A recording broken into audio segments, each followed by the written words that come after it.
Hey guys, in today's video, we're talking about the most common foot and ankle injuries in kids. Hey guys, it's me, Dr. Nooreen, your resident foot and ankle specialist, and welcome back to my channel. Okay, so in this video, we're going to talk about 4 common foot and ankle injuries in kids, but we're going to keep it kind of brief, and I'm not going to get into too much detail into each specific topic. I'll kind of give you the highlights of each. If you want me to get more in depth with any of these topics, please leave them in the comment section down below, and I will make another video about that topic in full detail. Okay guys, so the first injury we're going to talk about are ankle sprains. This is very common in kids, especially kids that are active. So what is an ankle sprain?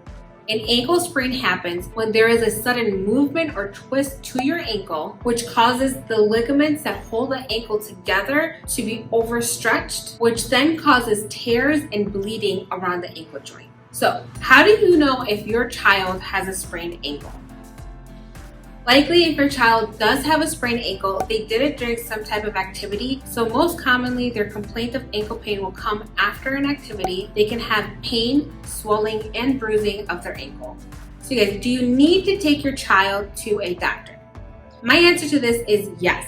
An ankle sprain might seem like it is something benign and can be treated at home. However, I would still recommend having a physician check out your child's ankle because if not treated properly, it can leave those ankle ligaments in an overstretched position, meaning that those ankle ligaments healed in an overstretched position versus their normal tight position, and that can lead to subsequent recurrent ankle sprains over time for your child, which when they're an adult or even an adolescent can lead to them having chronic ankle pain. So although an ankle sprain might seem like it's something benign and can be treated at home, I would still recommend having it being treated by a physician because you don't want anything to heal in the incorrect position, leading to further problems down the road. Some basic treatments that you can do at home are rice therapy. So rest, ice, use compression, and elevate that ankle, but still do get that ankle checked out by your child's local foot and ankle specialist.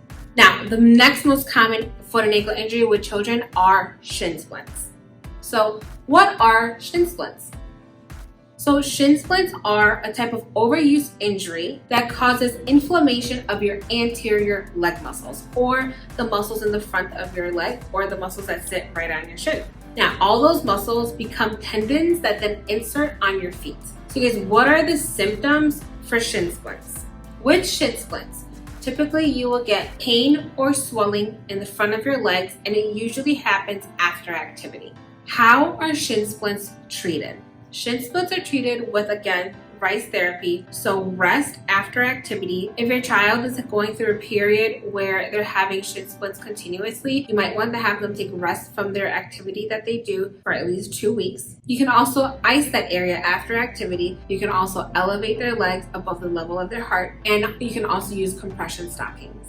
You can also take anti-inflammatory medication. You can also start doing stretches to help stretch out those muscles and tendons so that they aren't going through as much stress and strain. And you can also get orthotics to give your foot more support so that those muscles are not being as overused as before. Okay guys, topic number 3 are stress fractures. So you guys, what are stress fractures, or what causes a stress fracture? A stress fracture is another type of overuse injury where you have repetitive motion over time in the same area, which causes a break in your bone. What are the symptoms of a stress fracture? The symptoms of a stress fracture are usually pain and swelling in that area. How do you treat a stress fracture? You can treat a stress fracture by taking your child to their physician to confirm that it is in fact a stress fracture, which is done through physical exam and x-rays. You then treat that stress fracture by offloading that area and immobilizing your foot or ankle to allow that bone to heal for 6 to 8 weeks. Okay guys, the final topic for this video is Sievers disease. So you guys, what is Sievers disease? Sievers disease is when your child gets inflammation of their calcaneal growth plate or their heel growth plate. It's one of the most common causes of heel pain in kids. So what are the signs and symptoms of Sievers disease?